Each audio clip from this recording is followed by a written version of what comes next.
Less than 1 week ago, the baseball world was taken by storm. The announcement of the 2025 American League Most Valuable Player sent shockwaves through every corner of the sport. Aaron Judge, one of the game's most dominant forces, narrowly claimed the award, edging out Cal Raleigh by a razor-thin margin of 17 first-place votes to 13. But the result, it didn't settle anything. Instead, it ignited everything. Debates erupted instantly. Analysts, fans, entire fan bases split the decision. Some argue the Judge's all-around offensive mastery made him the undeniable choice. Others insisted that Cal Raleigh's historic season behind the plate made him the true most valuable player. And here on the Baseball Banter Broadcast, it was no different. Our team went back and forth in vigorous fashion, laying out statistics, questioning positional values, challenging narratives, and defending their MVP of choice with passion that only baseball can produce. Tonight, we're bringing you the conversation straight. This is the 2025 AL MVP debate, and this is the Baseball Banter Broadcast. Let's get into it. What is going on, baseball fans? That's right. We are here to debate the absolutely debatable finish to the American League MVP award for 2025. So, along with some of the other cast members here at the Baseball Banter Broadcast, we're looking to present you with both sides of the argument. We're looking to present you with a case for Cal Raleigh as the MVP. And we're also looking to bring you a judgment and a verdict on Aaron Judge as the 2025 American League MVP. But without further ado, I'd like to introduce my castmates here for this particular episode. We've got Aiden, Chris, Ken, and of course, Roman joining me for this debate.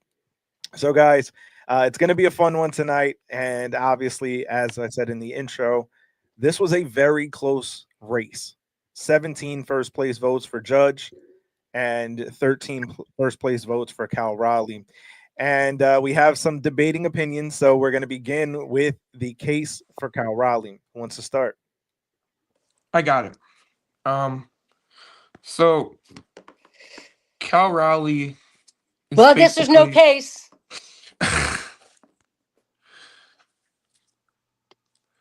Cal Raleigh basically started the season like it's just an average catcher. No one really thought anything of him. No one really like this guy's gonna be the MVP. This guy's gonna be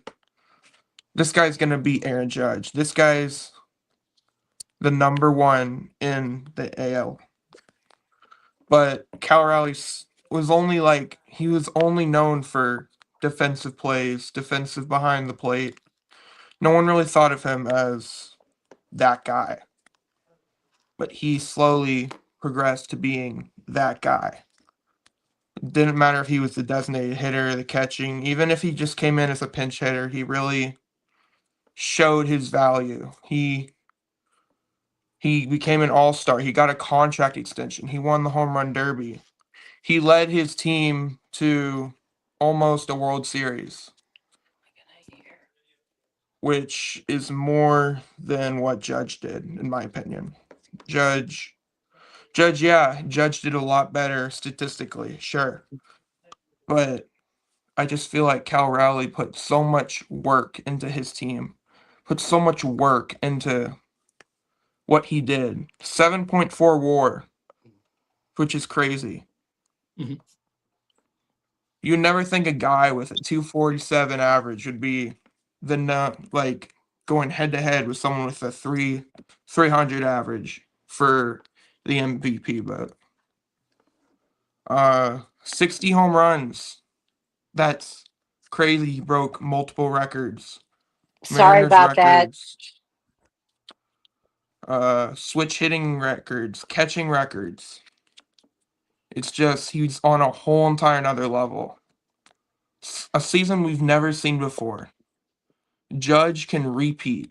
This is a once in a lifetime, once in a career thing for him. So just to piggyback for Aiden's point here, just to be able to highlight some of the statistics for Cal Raleigh this year. As he mentioned, a 60 home run season, 207 batting average, 359 on base, 589 slugging percentage, and a weighted on base of 392 with a weighted runs created plus of 161 and a Fangraphs WAR of 9.1. So absolutely, without a doubt, an incredible season. And who else wants to present their case for Cal Raleigh in this one? I'll go. I'm probably the most middle ground of all of us on this panel. Yeah, as we talked in our postseason preview, yeah, Jeremy and Roman, you remember I said it go either way. I think they both make a case to be MVP. And I told you at the time, whoever wins, it's going to ignite a fire, and it has. Because they've done everything to be the MVP. I'll strike back a little bit, even though I'll make the case for Cal Raleigh that, with Aiden's point of a once in a lifetime, this is not a lifetime award. It's a year award. So just because he had a magical season doesn't mean you should always get the MVP. If there's nobody else has competition, that makes sense. But Aaron also had a magical season. I mean, heck, he hit almost over 400 for almost half the year. He was brilliant. But my case for Cal comes down to what we talked about on that show, is he's playing the catcher position. And to me, he controls more of the game than what Aaron does in the outfield. And he controlled a pitching staff that was one of the top pitching staffs in baseball, one of the top bullpens in baseball. So it means late in the games, his mind had to really be on that. And he still produced in the late innings for the Mariners, hitting a lot of late game home runs for them in RBI situations. And the fact of the matter is that it does say something. You have to take into me the count that Cal Raleigh is the position he does play. There's a reason why he put up historical numbers, because catchers don't do what he did this year. As Aiden said, he's always been really good defensively, always been really good calling a game. And with Seitzer moving in, former Braves hitting coach, give him some love. He taught him how to lift the ball, and that's why he get home runs. It's Kevin's motto. He believes in hitting home runs wins game. It changed him from maybe a 20-something home run guy to this record pace. And I think because of him being a catcher, handling the pitching staff, and if anybody's ever been around a dugout, the catcher comes off the field. Very rarely do they get to even rest. They have to talk to the pitcher, the pitching coach, the manager. They never have a mental break. Aaron comes off the field, he gets mental breaks. You see outfielders, they'll even go down in the clubhouse in a major league game if they're not up for the next 6, 7, and get a drink and a snack and relax in the cool. Catchers don't get to do that. They're sitting on the bench. It doesn't matter how hot it gets in summer. They're still got to stay on the bench with their pitcher or their pitching coach to discuss the next inning hitters. Aaron doesn't have to worry about that. That's not to take away from what Aaron does defensively for the Yankees. He's outstanding. But I think when you have to handle as much as he has to handle, I think he should have slightly edged out Aaron. I'm not as vocal as the rest of them because I think Aaron didn't deserve it. And I don't think he should have just got it because he had an historical year, but he did have an equal year to Aaron, in my opinion, and the defense does make a difference. Handling that pitching staff on a daily basis, inning by inning, in the sun, and they gave him a lot of DH opportunities as well. I know that. But he still was in the game, and to me, that's why Cal Raleigh should win. And then also, I also push back on that he can't do this again. I don't think he'll hit 60 home run, but I think he can hit 30 plus. He's established. He knows what his swing is now. But most likely, as Aiden said, Aaron's going to be in the discussion every year. He's like Shohei Ohtani. And this could be the last, the only opportunity. That's not the reason why you give it to him. But there's a part of me, I think part of the people who want him to win it are a little disappointed because he did everything he was supposed to do. He had a great year. He was great defensively. And even though we don't take in the postseason, he had a great postseason. And that's the reason why I think he should have won the award. Rome? So I was originally in the when we did our reviews and previews of the playoffs. If you guys remember, and those who were fans of our content will remember, I was high on Cal Raleigh. After doing some research, after having a debate with my fellow baseball banter rights here, I started to review exactly what the award was, and I believe it's the young lady who's in the room with us today. She posted her definition was does he help out the team? Is he the reason for the team being prominent? And that really stuck out to me. So what I did is I did a deep dive into what exactly, you're welcome, people, what exactly the value was for each team or each player for their team. And I took a look at that. So specifically with Aaron Judge specifically, he was, from my account, 25.5 or 2.5% of the team's total WAR. If you take a look at the Yankees had a total WAR of 47.9. I'm using WAR just because that's a commonly digested number that a lot of regular and passerbys can at least digest. So 47.9% was the WAR. Aaron Judge had 4.7, so that's 20.25. That's him lifting by himself. Now, when we take a look at Mr. Cal Raleigh, by the way, he does get 20 extra points for being catcher. Everyone knows that catchers not only are the funniest, the best looking, and probably the best people on the field, period. And this is from a former catcher, so I am pretty much not partisan at all. So anyways, getting back to it. Well, we can debate that again. Cal Raleigh, he was, in terms of his overall WAR, he had a 7.7 WAR. When we take a look in terms of the total WAR for the Seattle Mariners, he had 40.3. The Seattle Mariners total 40.3. He was a part of 18.3% of that was his value. So now, interesting enough, there's another guy who's also top 10 on the WAR, a guy named J-Rod. And J-Rod was 16.8% of the team WAR because he had a 6.8% clip. So before we get on to Cal Raleigh, one of the reasons why I do feel that he was a lot better is because he had much more protection in the lineup. Whereas if you take Aaron Judge, as much as it pains me to actually give praise to the Yankees, okay, you guys have no idea how much this absolutely pains me. You got to give him his due. Now, so that's my take after researching. And there's actually one guy on this list that, by that mark, is more deserving of the MVP, and maybe that can come near the end.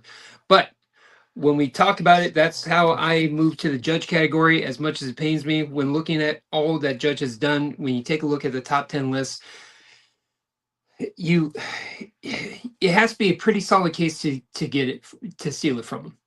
And Cal Raleigh, as much as I respect everything that he does in the game, as much as I respect the fact that he's 60 home runs, as much as I respect all those factors, at the end of the day, is this a celebratory award or is it an achievement award based on what you're producing? I have no problem losing the job if the guy's better than me. No problem. But if you're just going to give it to him because he's been with the company longer, I do have an issue. So that's my 2 cents. Go ahead, Grand Pooba. So yeah, I think as Roman alluded to now, getting into the case for Aaron Judge. Chris, did you want to go? I think she's having some audio issues. So I'll present then my case for Aaron Judge. I think obviously we have to start by saying what an incredible year Cal Raleigh had. There's no doubt that what he was able to do, especially as a catcher in this season, was absolutely incredible. There was no doubt about it. This was a season in which we saw historic numbers. The fact is that Cal Raleigh did break 3 single season records. the single season record held by the most for a Seattle Mariner, the most for a switch hitter, the most for a catcher. I mean, that is an absolutely historic season without a doubt. As I put up earlier, I'll place it up here again. Those numbers are not anything to disparage Cal Raleigh whatsoever. This was an absolutely incredible season. But for me, when you look at the season that Aaron Judge had in comparison, right? And shout out to Sock Savant on X, who put this out actually earlier, a couple days ago, for a site that he put together to be able to do the comparison of these two players specifically. When you look at the side by side breakdown of Aaron Judge's 2025 season and Cal Raleigh's 2025 season, it is a landslide in terms of what Aaron Judge was able to do offensively. And obviously the defensive factor plays a big deal into it in terms of the plus side. And if you go a pros and cons list between Cal Raleigh and Aaron Judge, there's no doubt about it that a catcher is much more valuable positionally speaking. But when you examine these numbers and you just see how large the gap is between these statistical numbers that these two guys have in a side-by-side comparison, it is very, very difficult for me to think that anyone other than Aaron Judge is the 2025 most valuable player. And obviously, value is, dependent on how you want to define it. Like Roman said, when you go through and you break down what each player meant to their specific team, Aaron Judge has done this obviously for years now with really no protection in that Yankee lineup. Yet you had another top player in that Mariners lineup, being able to kind of facilitate some of what Cal Raleigh is able to do. I also think about the fact that, yes, the Yankees had a much better lineup this year. In 24, obviously they had Juan Soto, which is going to be a part of that. But Soto was hitting in front of Judge. Bellinger, for the most part, with this bounce back year that he had in a Yankee uniform, was hitting in front of Judge. There was not much protection behind him. Aaron Judge was walked intentionally 36 times this past season. And when you look at what that means that he was the fear threat in the lineup. So I just think that when you look at that side-by-side comparison between the two players, for me, Aaron Judge is easily the MVP. But it is a thin margin. It is a very close race. They enter easily. I do think that it was a close race. But I think when you see the level of separation between them, there was a tweet that I saw or a post on X that I saw that said when you took Aaron Judge's OPS as the number one in baseball and you did the difference between him and Cal Raleigh, who was number 4 in all of baseball, it is the same distance as Cal Raleigh at the number 4 spot to the number 77 player in OPS this past season. Mm-hmm. So to have that large of a distance in OPS between these two players, how can Aaron Judge not be the MVP? Chris, you want to jump in with your points? Yeah, you made excellent points, and I echo them 100%. What I realized as people were debating this issue is, first of all, there's no clear-cut definition of what an MVP is. I mean, the Hall hasn't defined it. And so it was, as people were arguing, I felt like they thought that there was a definition, and it's purposely left vague, which is why there's debate. And that's what baseball is partly is, the enjoyment of people being able to take a situation like this where there's two outstanding players and enjoy afternoon's debate or conversation about it. One thing I noticed was as fans, when I say people, fans talked about it, is the defensive differences between these two players was always the main issue that they brought up, it seemed like.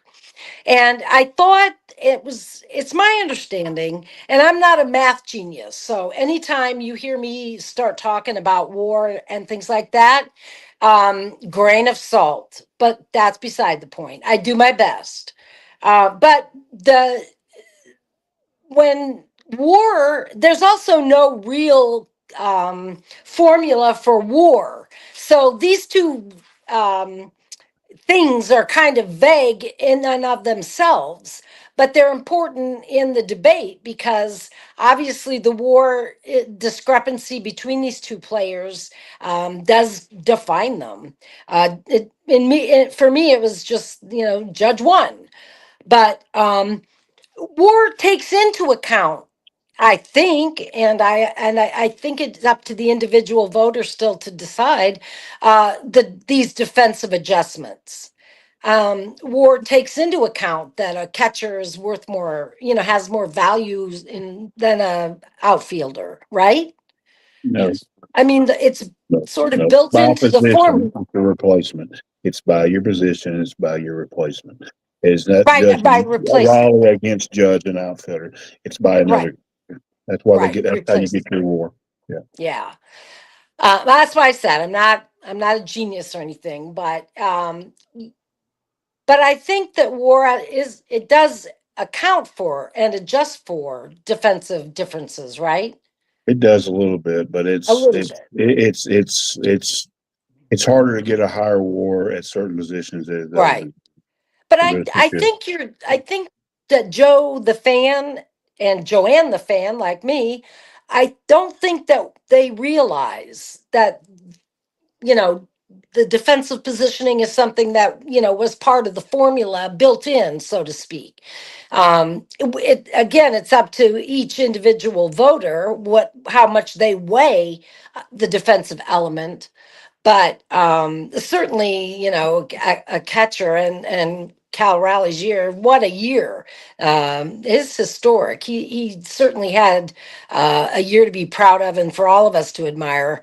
But Judge, I mean, I was wide eyed for most of the season, with especially when he hit over 300 all year. It was just, I mean, obviously, I'm an emotional Judge fan. I can't, quote all although I have them written down, the stats, but it was always going to be Judge in my opinion for just because of that. And Jeremy, you have the numbers to prove it. Yeah, and I also think it goes back to what Ken said. In doing that comparison, you think about how the different positions do weigh out. And while the defensive metrics aren't necessarily as refined and polished as the offensive Right. metrics, you know, you can still see even by the eye test how valuable Cal Riley is. So there Yeah. is a case for him to be the MVP. There is a case with the season that he had, offensively, what he was able to do, the three different single season records that he was able to break.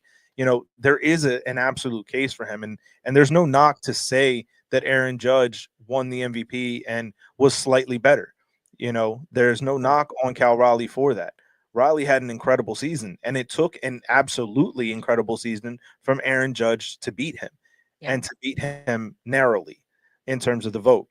One of the other things that I saw online that I thought was very interesting is the breakdown of how the votes went. So the Yeah. East Coast, bias that was being portrayed is not actually true in this instance. In terms of the 10 voters from the East Coast and the 10 voters from the West Coast, they were split in half. 5 votes apiece for Judge and for Raleigh, both in the East Coast and the West Coast. The difference was actually in the voters from that covered the central teams, that went 7 votes for Aaron Judge to 3 votes for Cal Raleigh. So I thought that was very interesting because there was a lot of news and buzz going around that it was an East Coast bias, that's what why Aaron Judge defeated Cal Raleigh in this vote. But it actually turned out to be that 5 of the voters from the East Coast side voted for Cal Yeah. Raleigh, and 5 voters of the West Coast voted for Aaron Judge. So Yeah. I found that to be also very interesting in terms of how this debate played out and how this vote played out. I think real quick on I don't think it has even much to do where you're located. I've always told you that, Jeremy. When it comes to the Yankees, you're going to get more of an anti-Yankee or a pro-Yankee. They're such a noted organization, no different than the Dodgers. So, that could have been your breakdown as well, but to I think what the award comes down, even listening to y'all tonight and even in our inside group chat, is you look at the MVP as an analytical award. No offense to all you guys, but analytical nerds that get on here and didn't really play or coach at the highest level. And you look at baseball from a strictly numbers. If you want to do that, Aaron Judge wins the award.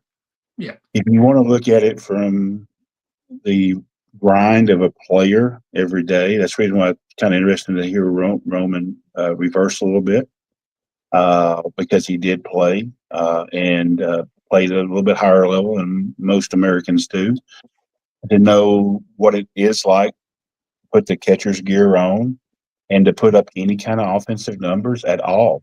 When you look at the top catchers in baseball, you list them. We went down a list because we had a big argument this year with Sean Murphy and his big contract and being hurt.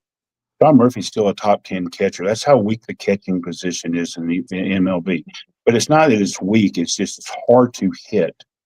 That's the reason why there will be a case for JT Realmuto to get some Hall of Fame votes, because it's hard to play every day and catch. And he plays both games of doubleheaders sometimes. And so,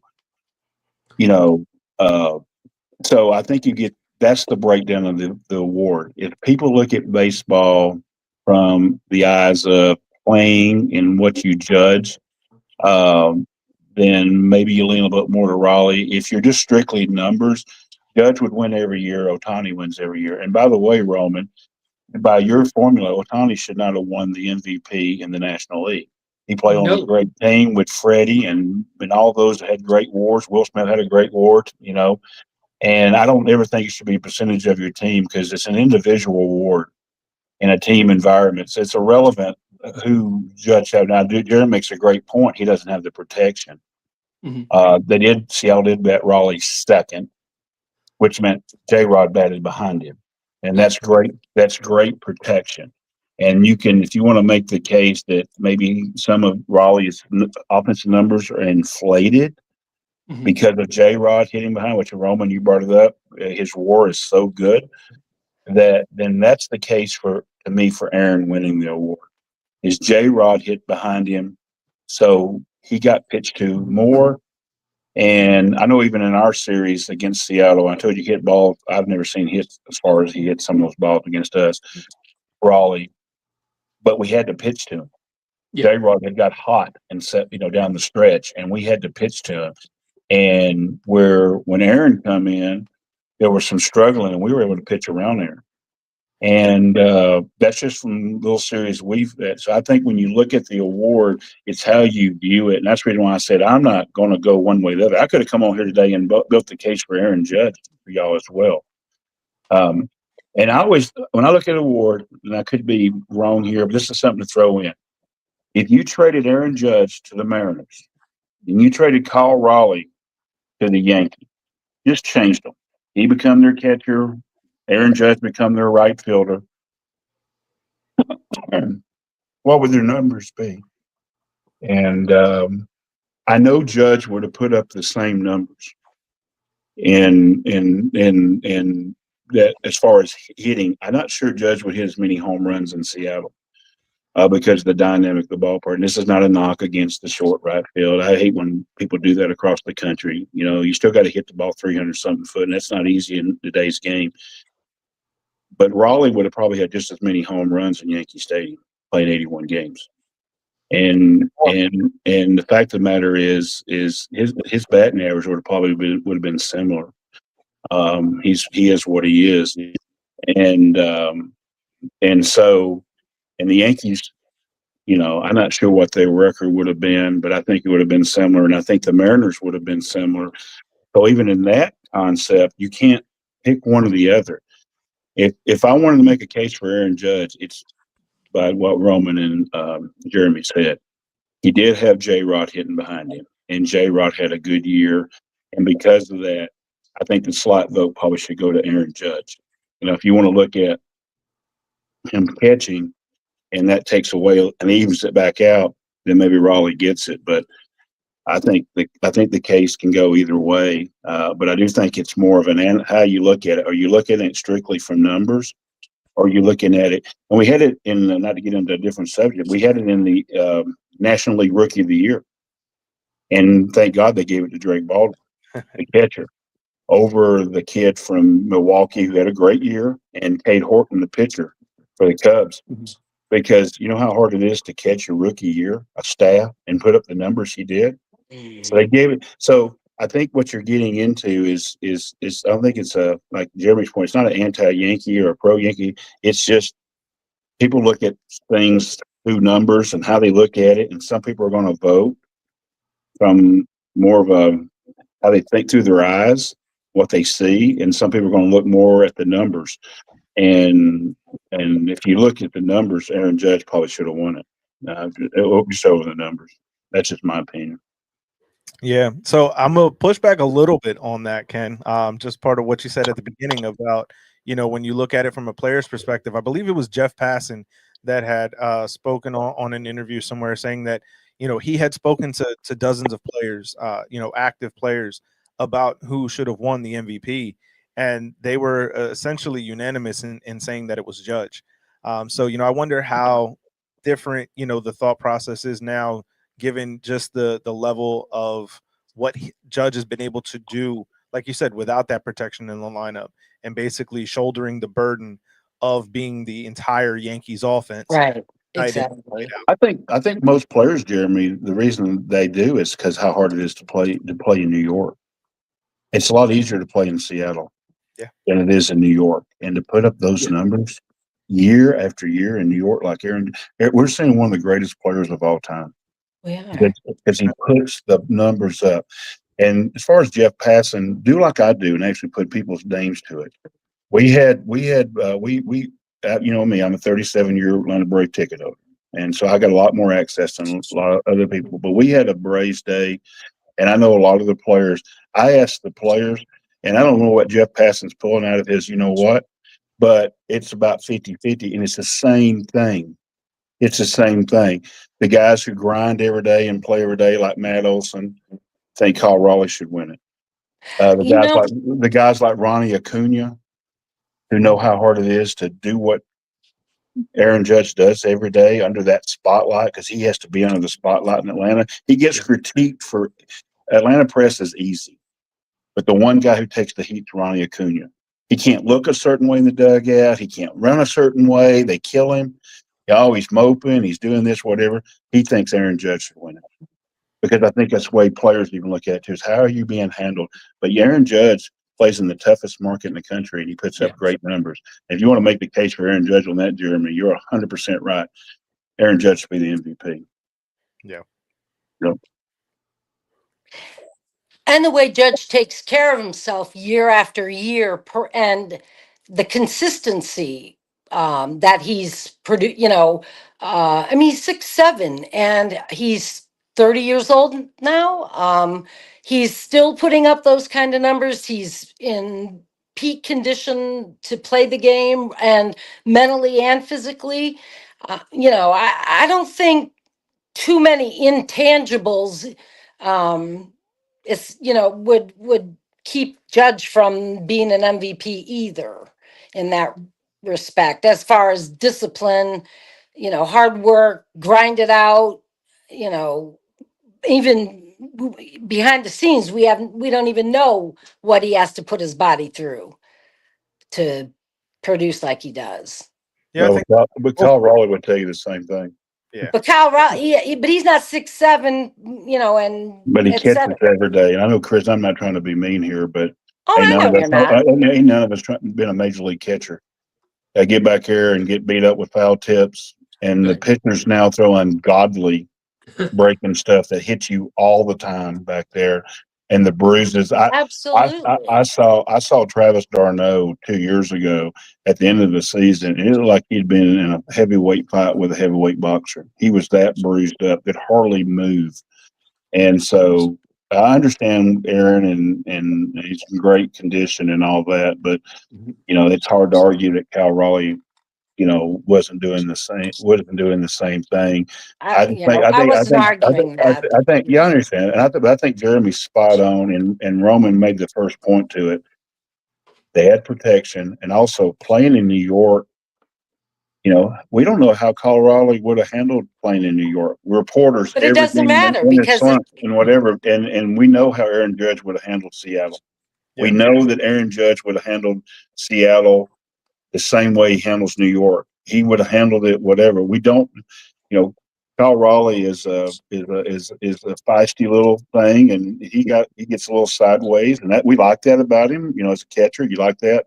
But how would he have handled it when he went into the first slump? We never would have seen this season.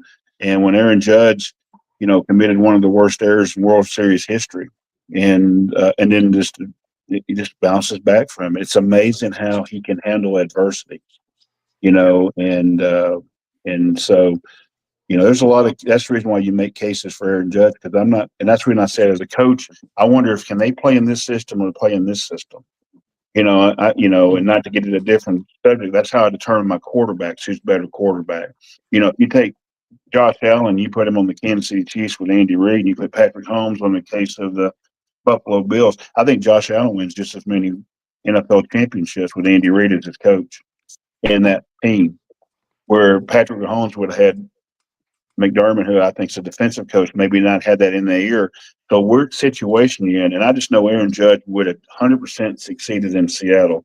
I'm not sure Cal Raleigh would 100% in New York under those conditions.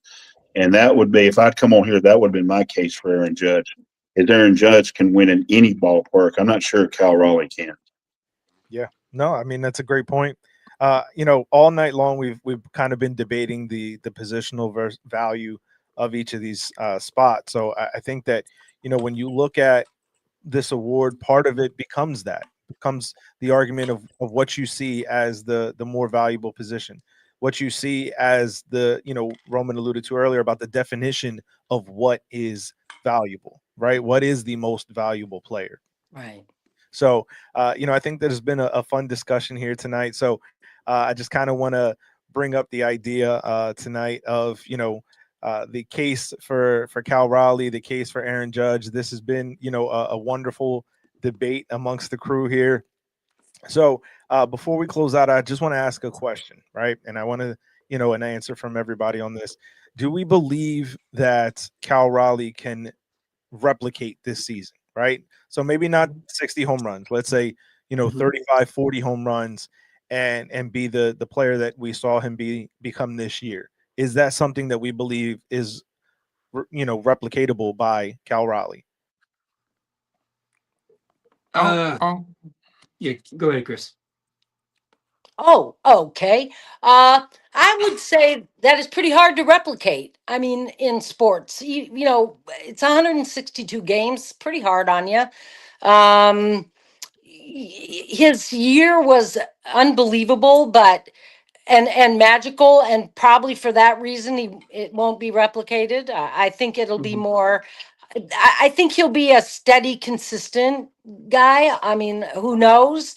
But he's got he checks off all the boxes of someone that you want to watch year after year after year on your team behind the plate. No question. Short answer is I do not think that he's going to replicate it to such a degree. Kind of like a Brady Anderson, if you will, back in the day, where he had an amazing 50-plus home run year, and he never came close to replicating that ever again. For various different reasons, we're not going there. However, when you take a look at Cal Raleigh's swing in terms of what exactly composed and brought him to this point. And Coach touched on it earlier. It was Seitzer working with a little bit more uplift in the swing. So I do think that there's going to be a little bit more production to that, kind of look in a lesser degree when Yandy Diaz became a Ray, where he was helped get a little bit more pop in his swing. He went from having 3 or 4 home runs to getting in the teens consistently. So bringing it back to Cal Raleigh, I do think that there is some functionality in that swing. I do think that there's some production. The one thing that we got to remember about Cal Raleigh is he's not going to play 162 games. So what he was able to do with still being a catcher, even being worked in at DH, so on and so forth, and the roster issues is pretty amazing that he was able to produce 60 home runs at that position. So I think that's the one that was the one intangible that we haven't really touched on. And I think that's sometimes why as much as I joked, he gets a couple extra points for being a catcher. I think there is some slight truth to that because what he's able to do with the minimum production, whereas Aaron Judge can play, in theory, 162 games. Granted, yes, he's playing the outfield. He's playing the outfield in the Bronx. He's playing for the Yankees. So will Cal Raleigh reproduce it again? There's a very good chance. As much at first I'm thinking no, but when I'm actually looking at his swing in terms of how he adjusts to the ball and how he's adjusting to the pitchers and how they're pitching to him, I do think that there's a very good possibility, especially if he maintains being in that lineup with J-Rod, with Rosarena, with Naylor, those guys helping protect him. And if they continue to add to that lineup and really take advantage of a weaker AL West, and really bring some more tools in to help out, oh yeah, I do think that he's going to have a stronger chance to replicate something close to that. Do I think 60? No, but I didn't think that we would have this conversation. To circle back real quick, if he was in New York Yankees, if he was the Yankees catcher, he probably would have been DFA'd with his production. He probably would have been replaced. They probably would have had some sort of the message of the fandom would have probably to get somebody else in. They wouldn't have as much patience as Seattle has, in my opinion. So let's just call it what it is. So Cal Raleigh, tip my cap. I want so bad to say Cal Raleigh is well deserving, but that's how annoying Aaron Judge is, where you can't take it away from the guy. So yeah. I'll go ahead and say I do think what we were saying earlier with the hitting coach, I think I just saw his stats. Him as a player himself, he understands that game, and I feel like he unlocked something in Cal Raleigh that I feel like he could replicate. He could do this again. It's not likely. I don't think it's likely at all. But I personally think he could do it, knowing that if he continues working with that hitting coach, I really think that's a really valuable piece that not a lot of people are looking at. Like Judge, he doesn't need a hitting coach really to tell him to fix his swing, to get more pop, that he can't. Judge can do it every single season. Where Cal Raleigh, he's probably not going to do it, but he definitely could if he has the tools to do it, which he did have this year. All right, Jeremy. So real quick, replicate as in you said 35 to 40 home runs. Yeah, it's in the ballpark, 100 RBIs. All right, I will say yes. I think he will next year. He'll hit 35 to 40 home runs, and he'll drive in 100 RBIs, which will not make him an MVP candidate. So the answer is to be another MVP candidate. The answer is no. But if it's to replicate a similar type season with some pop as a catcher, I think we're going to see, as we do in most catchers, maybe a 2 or 3 year window here where he really hits the baseball and he has great years, and then we'll see the steady decline, and he will go down. But him being a switch hitter means you might see a steady decline where he goes into being a DH, which then would be interesting to what he would put up as just a DH. So, but I think yes, the answer is yes. He can replicate it to get back to 35 to 40 home runs, 100 RBIs, especially in that offense. Like Roman said, he should have opportunities to drive runs in. And with Seitzer's approach, most of them are going to be 2 and 3 run homers. So that's the RBI total. So, and Roman made a good point. The AL West is getting weaker as we watch. The Rangers are thinking about selling. We don't know what's going on in Houston. They've got 14 infielders. They have no idea what they're doing as far as what they're going to play. And the A's, we always keep saying they're going to up and coming, but they are the A's. So he's going to have a lot more opportunities to have, and he gets to play in Sacramento 6 times, which is a hitter's ballpark. And so I would say yes, Jeremy. He'll have a great year next year. Yeah. So I'm gonna get a little bit more bold. I think he's gonna hit at least 45 to 50 next year. I think that the approach that he has right now, as long as the protection that we spoke about in that lineup in Seattle continues to be the way that they were this past year, and obviously you can't expect everybody in that lineup to replicate the offensive output that they had. But I think if they can be somewhat similar to the approach that they had last year, That's the sound again. that the Mariners can absolutely protect him into a point where they can see him replicate somewhat close to the results that he had this year. I know that's a little bit of a bold hot take, but I genuinely believe that the change that he made in his swing allows him to be a bit more consistent in terms of a power perspective. Now, I like it. I like it. And Roman, I got to tell you, we were on our preview show. His bold hot take was the Braves wouldn't make the playoffs, and they didn't. I don't know how he knew we was going to lose our whole starting pitching staff, but he got that right. So you got to believe in Jeremy and his bold hot takes. Maybe he is going to get 45 to 50. I'm on board. Let's go. Yeah. so we'll definitely see how things shake out. Now, as far as Aaron Judge, do we believe that Aaron Judge is going to be capable of replicating the season that he had in 2025? Yeah, there's no doubt in my mind he can do it again and again and again.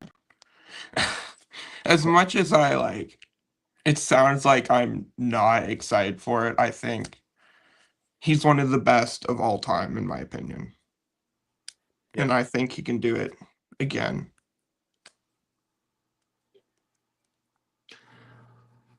Short answer is yeah.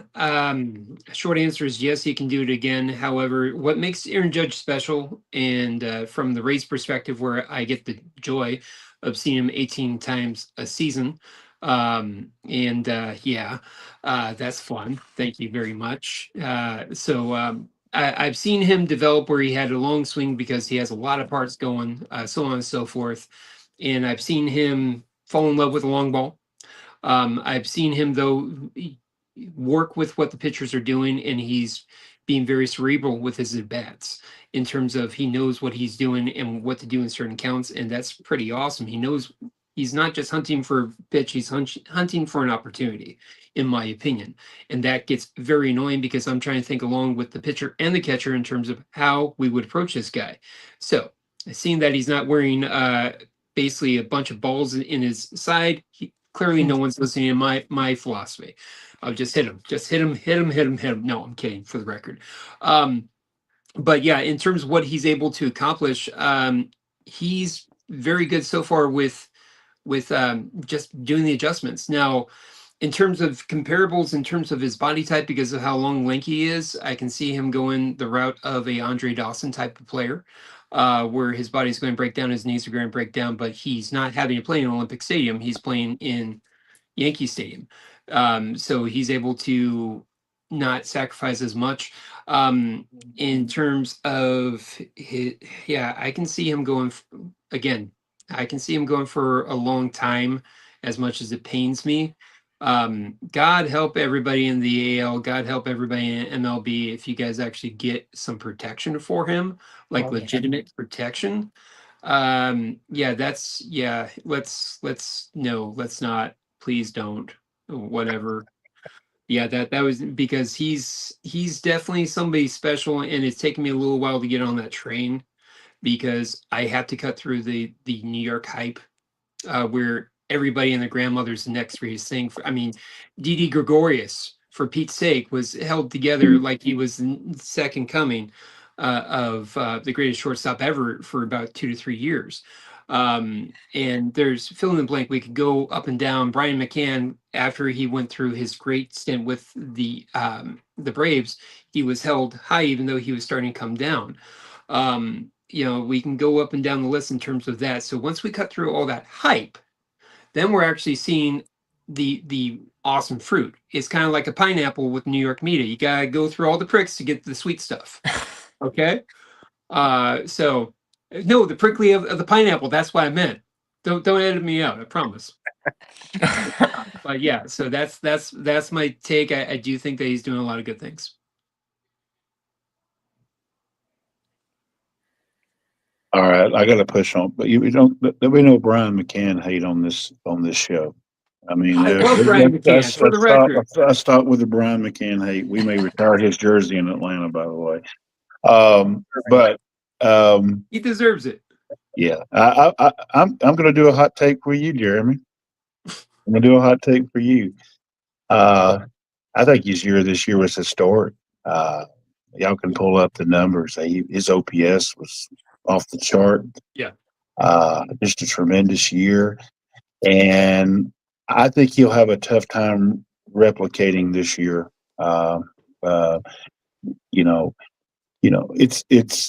It's like I watched another tall, great hitter, Freddie Freeman, as he's getting older, wearing down. He couldn't hit 300 this year. I never thought I'd see a year that Freddie couldn't, was struggling to get 300.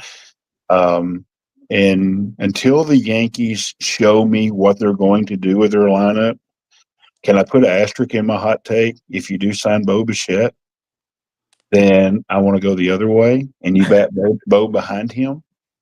But if you're going into the season with Volpe again at shortstop, no Bellinger, I think he could come off his numbers. Now, his numbers will still be better than 95% of the league, but I think you'll have a tough time replicating this.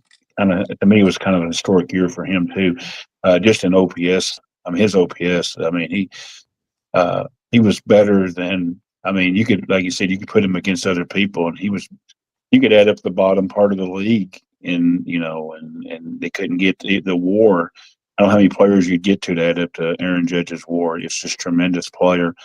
But I'm going to do my hot take with an asterisk. If y'all don't sign Bo Bichette, that I'll go. He will not replicate the year. Chris, I think she froze again. But yeah, so I'll kind of put my my final 2 cents in here on this.